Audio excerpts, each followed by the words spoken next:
there's a lot of shame that the man feels about this because he feels like it's something he'll never be able to control. But I think, again, there are solutions. We're continuing in our 2-week series all about sex to start off your year really strong and hopefully make your sex life even better. And again, everything we talk about here is to give you information, but also the most important part of this is that you go to your spouse and actually talk about this with your spouse, because that conversation is going to lead to much more change than anything we could say here. Yes. And so we just encourage you to do that. I know a lot of you listen separately and then come back and talk about it together. So make sure you're having that conversation with your spouse.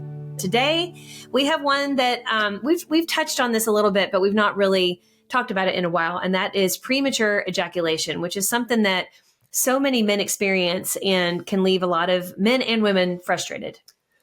Yeah. I mean, so it is just what it sounds like if you're unfamiliar. I mean, it's when the guy climaxes too quickly and then... You said climax.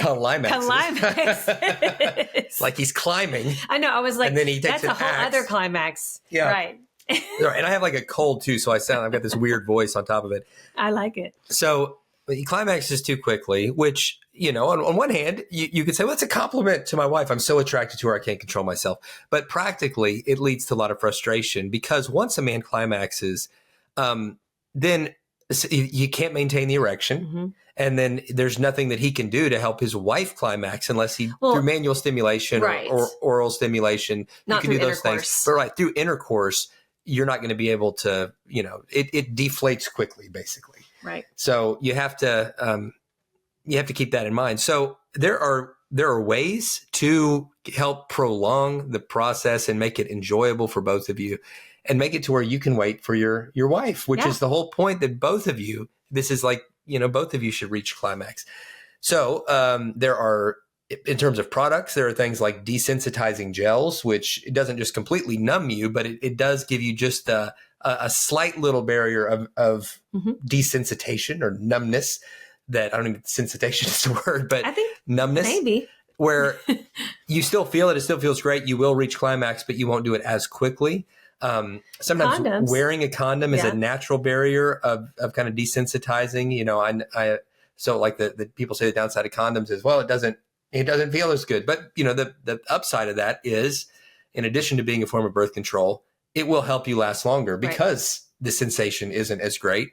And then on some of it's mental, like guys, as you get close, you have to just kind of like, you got to take the mental reins and say, all right, I'm going to just think about baseball for a second or whatever it is you need to do. Get your mind off. To kind of stay in the moment, but slow yourself down. That's right. And also spend more time, making out to get the wife more inclined to climax, right? Yeah, so that you're not, because I think that once you're, in the act of intercourse he's more likely to have that premature ejaculation. Whereas if you're maybe doing things to stimulate the wife to get her more, inclined to be near climax, then hopefully that there wouldn't be so much time. You both finish quickly. Right. Exactly. At that point. But exactly. You both have fun. Yeah.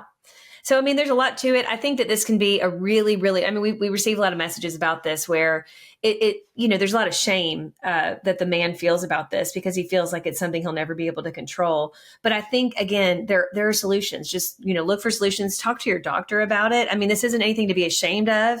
It just means you're really sensitive. And and that's a good thing. That's a good thing. But and really a lot of turned times. On by your wife, which is exactly. Good. But I think sometimes, too, this is something that usually decreases with age.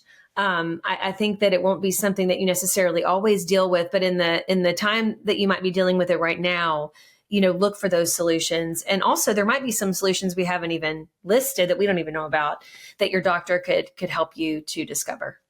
Yeah. But be patient with each other. For the wife that's listening, whose husband has this issue, be really patient with him and know that he doesn't want to have sex always be about him and always where you never are satisfied. Most husbands would agree, like in the ones at least that write us, that is hugely, just seeing his wife experience pleasure is a huge turn on. He wants to be able to bring you to that point and share in the climax with you. But I think that it's easy as a wife to get frustrated, like, well, gosh, how can I ever get there? Right. And if a guy is just so selfish that he doesn't care, that's a completely whole other issue. different issue. That's an issue in itself. Right. Of being a selfish lover is not being a lover at all. I mean, it's just completely using your spouse, and you're not. But again, like Ashley said, most of the time the guy isn't trying to be selfish. He just, he just has lost control of right. And it's easy to get there. I mean, when you the train gets revved up, it's hard to hit the brakes and slow it down. But there are ways. And so talk through those ways. Like Ashley said, be patient with one another. And we're going to make this a short episode. I mean, if there's ever one to end prematurely. Oh, wow. I guess it would be this episode. You're gonna have this all the 2 weeks. We're gonna have lots of fun little innuendos. Hey, I mean, the middle school in us never goes away. The middle schooler. So yeah, it doesn't. I'll end it with a quick plug for our upcoming XO marriage conferences. We would love to see you live at the events, or you can stream online, simulcast it. But come in person if you can. Go to xomarriage.com, click on the conferences link, and come wherever you can. We'll be in Texas here just a month from now, less than a month from now. And then that'll start kind of our little spring tour. But we love and appreciate you guys. We'll see you tomorrow.